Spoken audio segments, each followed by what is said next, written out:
Hey guys, what's up? Welcome to SST Guru, and today we are going to deal with the lesson Federalism Part 1. It is the chapter 2 of Civics. The part 2 will follow soon. Let's get started, guys.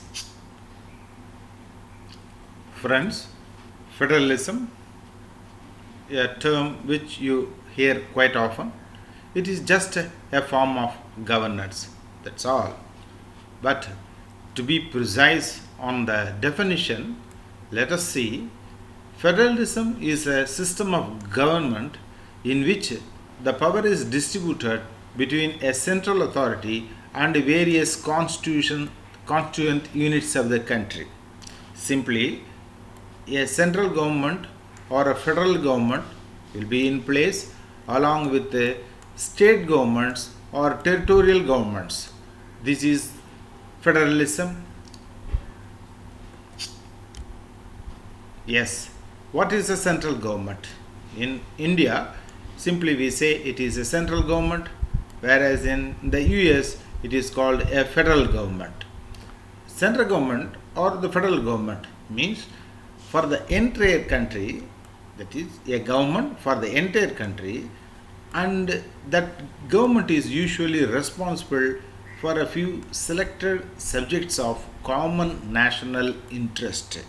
For instance, in India, for defense, for information and broadcasting, and some more important subjects, we have got the powers rested with the central government, whereas the state government at the state level look after day-to-day administering of their respective states.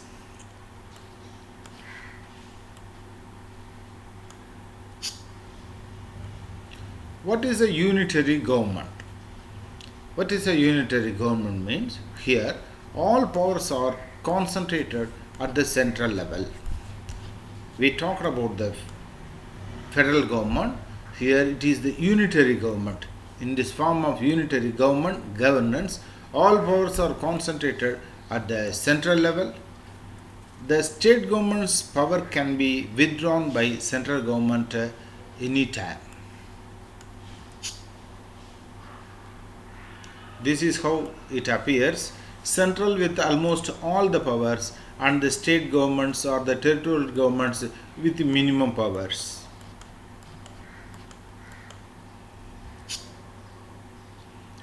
Let us see the difference between the federal form of governance and the unitary form of governance. First, let us start with the federal government form. Here, they have two or more levels of government. Example, our own India, where we have got a central government and state governments. Whereas in unitary government, it has got only one level of government. Example is our neighboring Sri Lanka. It is a unitary government. Though there are states are there, the states are having very minimum powers with almost no legislative powers under their discretion. Here in the federal government, the state or the provincial government is not answerable to the central government. They are almost independent units in the federal form of governance. Whereas in the unitary form of governance, the state or the provincial government is answerable to the central government. They are playing only a subordinate role. Here again, at another point, the central government can't order the state in the federal form of governance. They are also having equal statutory powers, and they are independently functioning but for some selected departments or services. Whereas in the unitary government, central government can order the state and even withdraw its powers. Again, in the case of India, here the central government can dismiss the elected state governments on some special circumstances under Article 356 that we are seeing in our country. The central government can't exercise unlimited power in federal government because the states have got their own legislators. They are almost independent states. So the central government has got no absolute powers over their states. Whereas in the unitary form of governance, the central government can exercise unlimited powers. Here simply in the federal government the state is independent, whereas in the unitary government state is dependent on the central government or the federal government. Coming together federation. Here let us see how the federations form. Here for example in the United States 50 states together they form the United States to have a federal government. 50 independent states. They have got their own legislators, courts, everything, anything and everything. So all these independent states come together and they have formed a federation. That is the United States, Australia and Switzerland. All these three states are having the federal system. Holding together federations. Example, India, Belgium and Spain. These three countries are having this type of governance, that is central government will be in place, whereas states with independent powers or provincial government, or here in our country states as well as we call them union territories under the direct control of the central government are also there.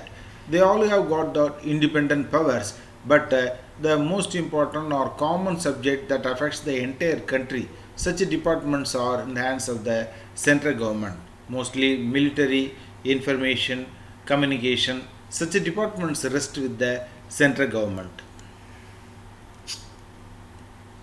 Some more key points of federalism for your benefit.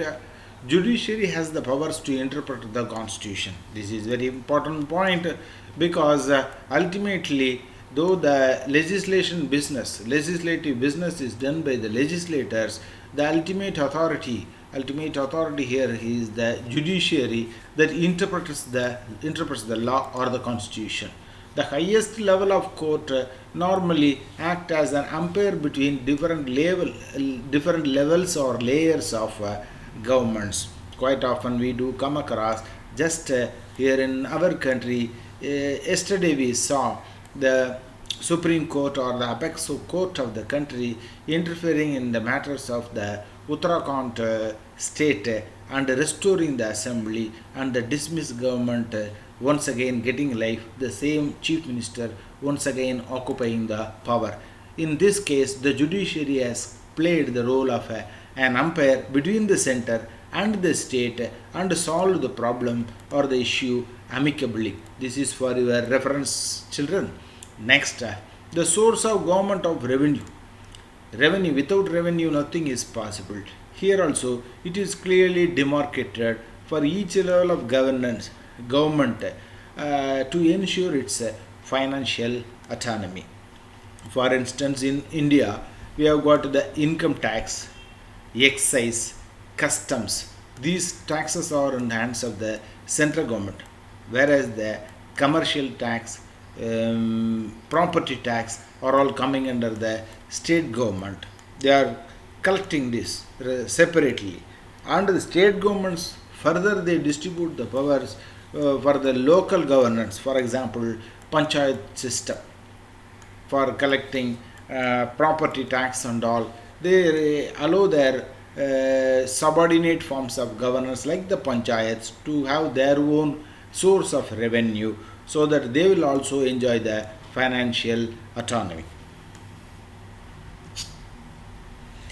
If you like the podcast, guys, message me your queries and I'll reply you back in 12 hours. Share it with your friends. Not all can afford tuitions. Of course, not SST though. Subscribe to SST Guru channel to get updates in YouTube. Like in Facebook to get updates in your newsfeed. Comment to interact with me with your doubts and suggestions.